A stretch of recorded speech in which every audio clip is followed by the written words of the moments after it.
Saya pernah bermimpi, saudara, satu kali saya tuh bermimpi saya lagi ada di kota Poso, di tempat kelahiran saya, dan di sana saya lagi bersama dengan kakak saya, saudara. Ya, sementara saya ngobrol dengan kakak saya di luar rumah, dan itu posisinya malam, saudara, ya. Jadi langit itu gelap gulita. Tiba-tiba ketika kami sedang ngobrol, sedang berbicara, tiba-tiba langit itu menjadi terang benderang, saudara. Lalu dalam mimpi itu saya berkata kepada kakak saya, ini kayaknya mau kiamat ya, kenapa langitnya tiba-tiba bercahaya terang sekali. Lalu kakak saya bilang, iya nih, kayaknya memang mau kiamat. Lalu tiba-tiba kakak saya berlari meninggalkan saya. Saya panggil kakak saya, kamu mau kemana? Saya bilang. Dia bilang, saya mau memberitahukan kepada orang-orang bahwa ini udah mau kiamat. Saya mencegah dia, saudara. Saya bilang, jangan pergi, tunggu di sini, jangan pergi. Tapi kakak saya cepat langsung pergi, saudara. Ya, sementara saya melihat dia pergi, tiba-tiba saya terangkat, ya. Saya mulai meninggalkan bumi, saudara. Ya, tapi apa yang terjadi ketika saya meninggalkan bumi itu, saudara? Ya, kakak saya melihat saya terangkat naik, saudara, ke langit.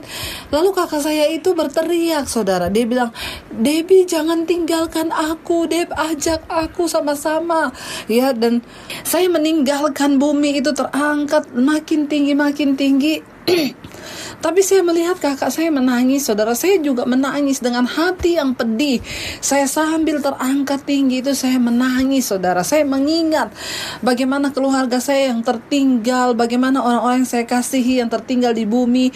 Itu saya menangis dengan pedih, saudara. Tiba-tiba ada suara yang berkata kepada saya, bersiaplah karena kamu akan dirubah dalam tubuh kemuliaan. Dalam sekejap mata saya diubahkan seperti ada kilat begitu, saudara. Lalu saya tiba-tiba berubah. Nah, ketika saya dirubah dalam tubuh kemuliaan itu, apa yang terjadi? Saya lupa dengan semua yang terjadi di bumi. Saya lupa dengan orang-orang yang saya kasihi. Saya lupa dengan keluarga saya. Ada satu perasaan damai dan sukacita yang begitu luar biasa. Saya terus terangkat naik ke surga. Begitu saya terbangun pagi hari, saudara, saya nangis bercucuran air mata.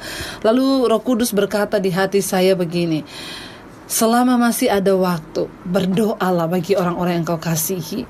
Berdoalah bagi mereka agar mereka juga boleh diselamatkan. Kenapa? Tuhan berkata, karena ada satu saat nanti, ya, engkau bahkan tidak mengingat dengan mereka yang ada lagi di bumi ini. Selama masih ada waktu, berdoa. Saudara, ayat ini berkata tadi, ketika ada satu orang di ladang, yang satu hilang, yang satu tertinggal. Ketika ada dua orang di pengirikan, yang satu terangkat, yang satu tertinggal. Ini bicara tentang pengangkatan. Dan orang-orang yang akan mengalami pengangkatan itu adalah orang-orang yang hidup dalam kekudusan. Itu syaratnya, saudara, ya. Hidup dalam kekudusan dan pertobatan. Ayat yang berikutnya dikatakan begini, saudara. Ayat 42, karena itu berjaga-jagalah, sebab kamu tidak tahu pada hari mana Tuhanmu datang.